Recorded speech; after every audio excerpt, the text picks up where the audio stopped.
one time I did talk, it turned into a movie. So for Twin TV, man, how am I fix the podcast? Back here with another one. That shit wow.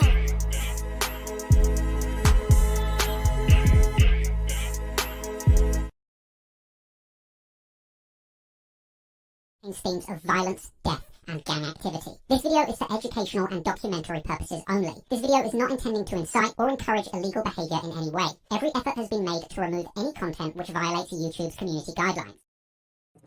Hey, man, y'all know who it is, what it is, 742 TV. I'm gonna think it's podcast. We back after this bull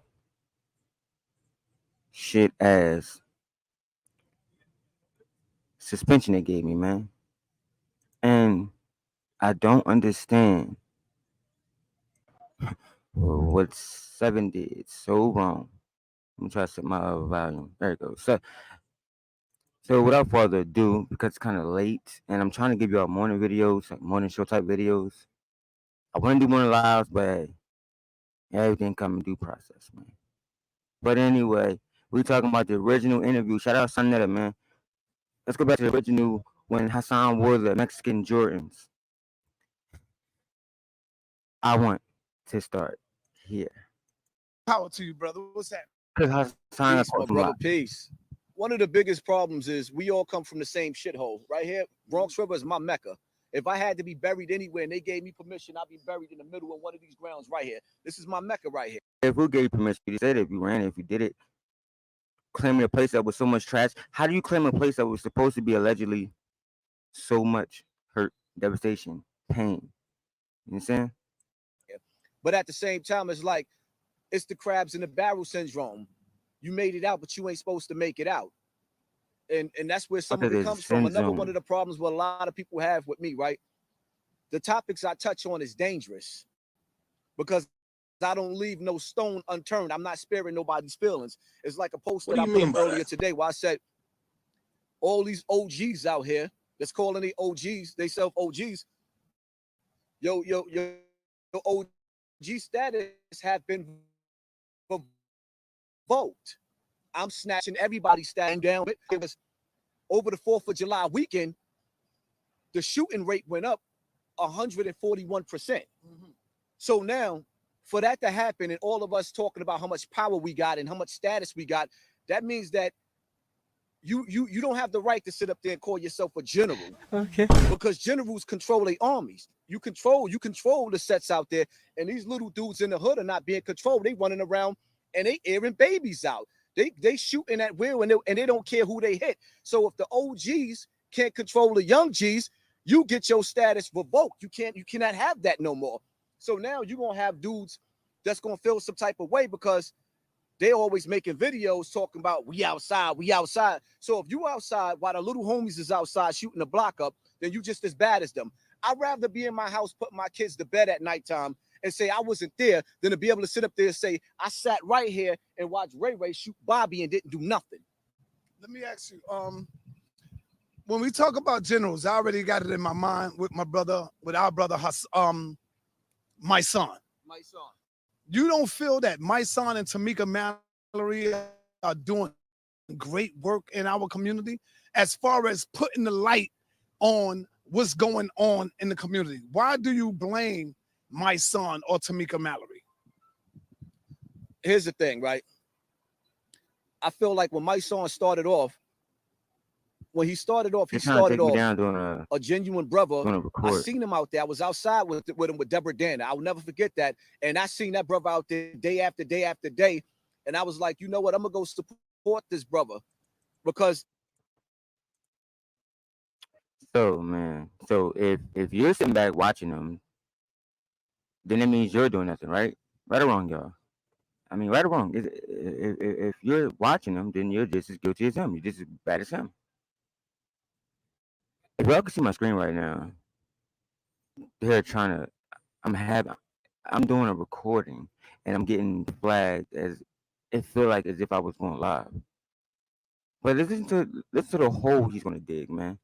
I didn't realize how many lies Hassan told until I really sat back and started counting.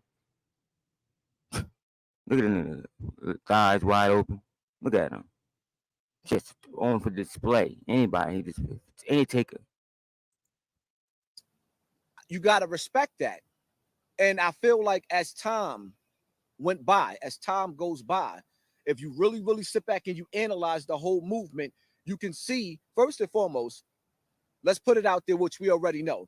George Soros kidnapped Black Lives Matter. When I went outside in the Bronx the other day, when people say I don't go outside, and I went outside to support that young boy, Brandon, that was murdered, the basketball player that was killed. His life was snatched away from him the day after he graduated. He gave his mother the best thing you could give a mother. All the mothers ask for is to go get that high school diploma. It's all any mother in the hood asks for. That young brother went and got that. His life was stripped away the very next night. And to sit back and see somebody that come from where we come from, like my son, from example, and I'm not going to disrespect him no more because of Lord Akim, because I was very disrespectful. And it's like Lord Akim said, he was like, yo, you could address brothers without disrespecting them. Cool, and he right. So I'm going to give my son a respect of humbly talking on this topic and saying, when it goes on at home, he's not here. When Nipsey Hussle died, you on a plane. And then you even got people marching on for them. But when the kids is dying from our neighborhoods, there's nothing being talked about. If Black Lives Matter. But Hassan, what are you doing? Since day one, since 3 years ago, you still been doing the same shit, bro. Sitting back watching. And said, no one gonna hold you accountable. You know 7 will. I don't say shit just for shits and giggles, man.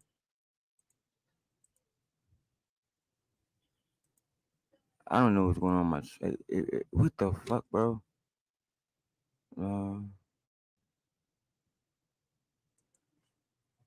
What?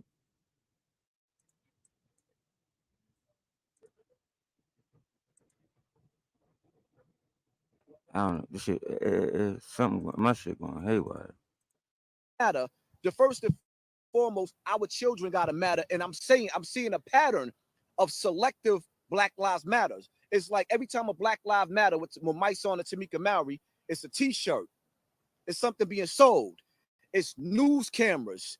It's the whole Martin Luther King movement. And the reason why I say that is like, if you sit back and you analyze, right? When you sit back and you analyze, right? Some of these gang members out here, and I'm not trying to shit on them or diss them. If you look and you Google they nonprofit, you could actually see in their nonprofit that the government then gave a couple of these dudes a few $1 million over the last couple of years. So now the same millions of dollars that Martin Luther King had in his account because he had a nonprofit, he was called a sellout for. But now these gang. Oh, let me guess. You're mad. You're mad, House. Boy, nobody been paying no mind, brother. Somebody like, what the fuck, man? Somebody like, bro, please put some substance in what you're saying. Gang members right now, how you get like, first of all, in America, you labeled as a terrorist, right? Mm-hmm. So how you get the government to give you a nonprofit and actually put money into your account when you are actually labeled as a terrorist? A terroristic group in America. Under the P.S.A, Act, you're labeled as a terrorist. You come out and you sit up there and you say, well, I'm a gang member and I got a nonprofit and the government gave you millions. I have to question that the same way y'all question Martin Luther King. All right, let me take it from here. Let me take it back this way. What dreams you had growing up besides street dreams? Thank you. What are some of the dreams you had growing up besides street dreams? Being with Ben. I didn't have no dreams growing up.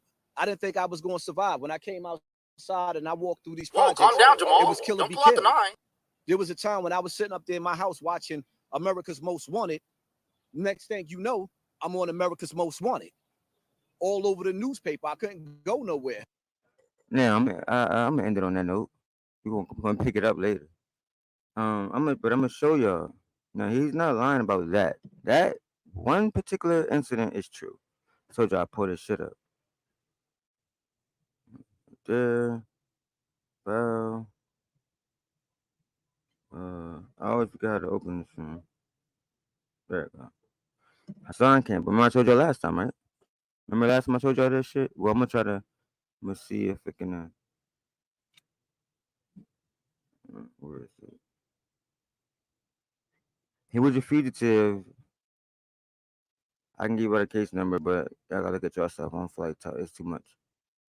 In 94, October 25th, Source State, Connecticut.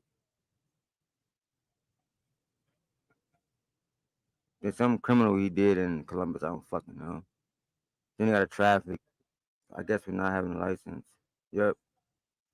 Convict. Oh shit. No operator's license. So, I mean, it's no lies. It's right there.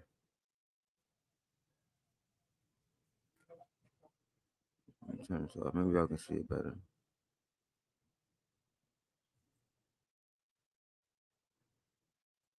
So he's not lying. But that's about the only thing he told the truth on. Anyway, man, several tunes to be How My Things podcast, man. Stay tuned for a live. It's gonna pop up. I'm gonna do the first ever just pop-up lives. I mean, like how they do the pop-up shops and shit. I'm gonna do the pop-up lives. Just watch. 7 always do some trend shit, man. You know, I gotta show off. How am I speaking to the podcast in case I didn't say that?